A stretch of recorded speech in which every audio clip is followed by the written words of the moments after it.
welcome back to another faceting video. Today we're going to be taking a look at Ametrine.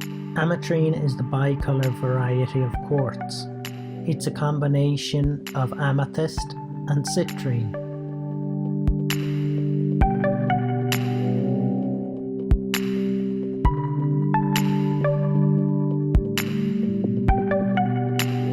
Here you can see what a piece of Ametrine rough looks like.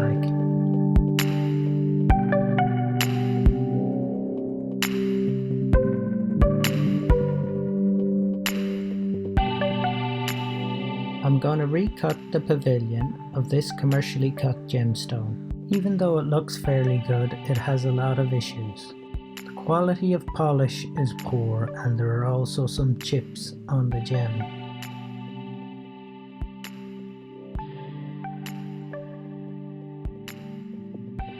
However, the main problem with this gemstone is the window.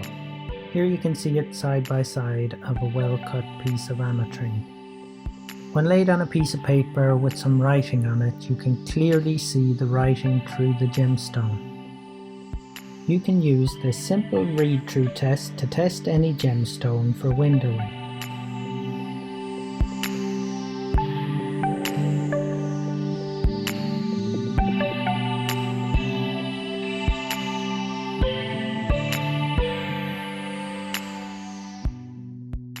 Here you can see the same windowing effect in this piece of rough zircon, which I will be faceting in my next video. The goal of faceting is to control the way light passes through a gemstone. Light passes straight through this piece of rough zircon crystal and allows you to read the writing on the paper beneath it.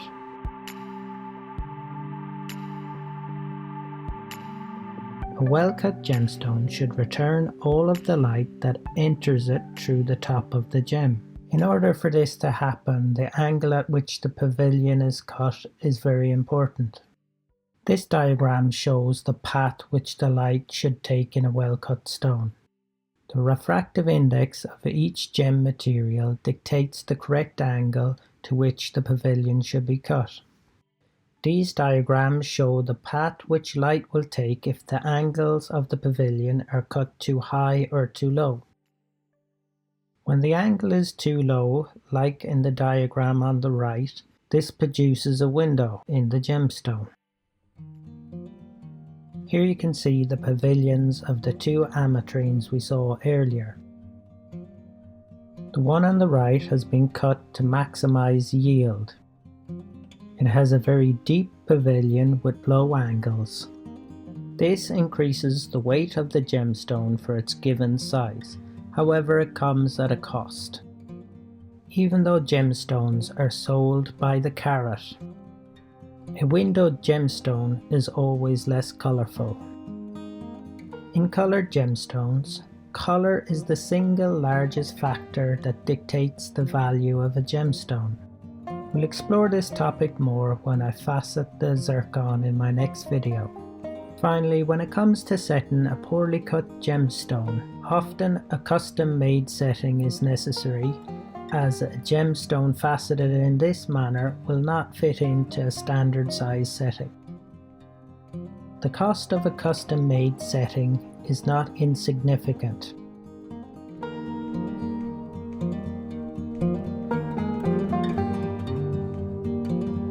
I guess the lesson here is what is the difference between cheap versus value for money.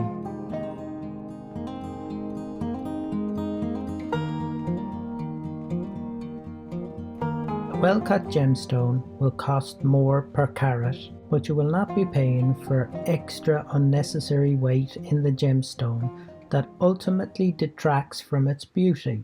Not all precision-cut gemstones come in calibrated sizes, but it is almost always well worth spending the extra money on a custom-made setting for a custom-cut stone.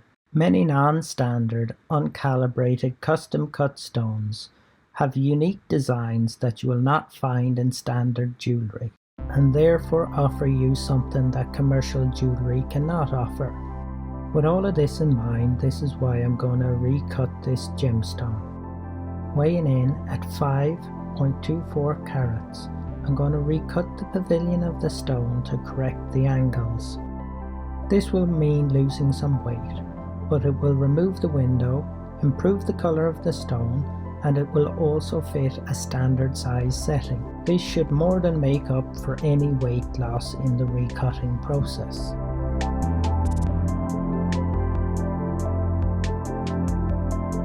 I dot the stone using dot wax. This will allow me to accurately position the stone, as I can adjust its position slightly by reheating the wax if necessary later while cutting.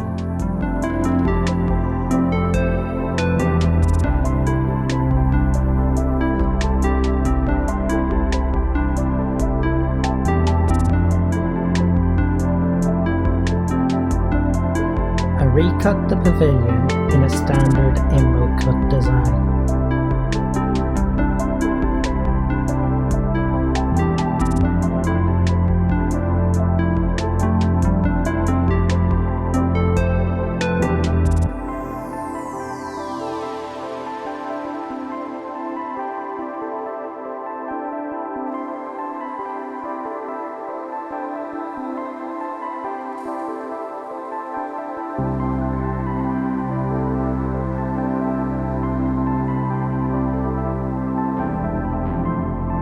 Here's how it looks after polishing.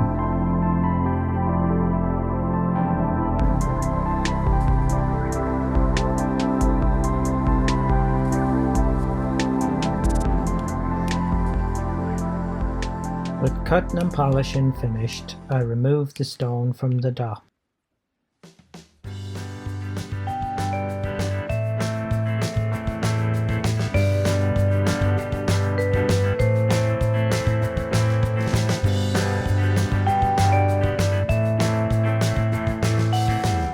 I clean the gem in acetone to remove any remnants of the dot wax.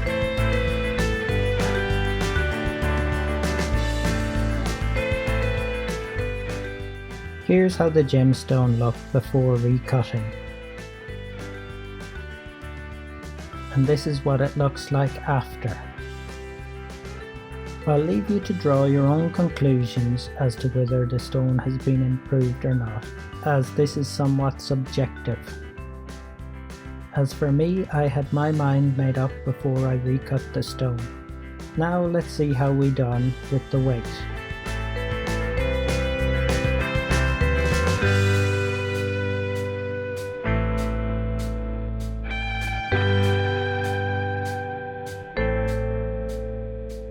.905 carats. That's a loss of just over 1.3 carats, or the amount of extra weight you would have paid for depending on which way you look at it.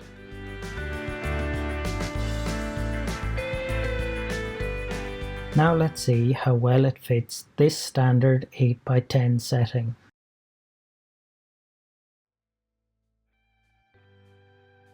If you like how this gemstone has turned out, smash that like button and subscribe to see more videos like this one.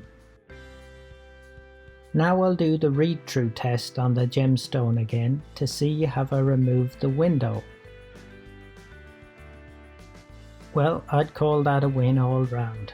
Thanks for watching and hope to see you again soon for another faceting video.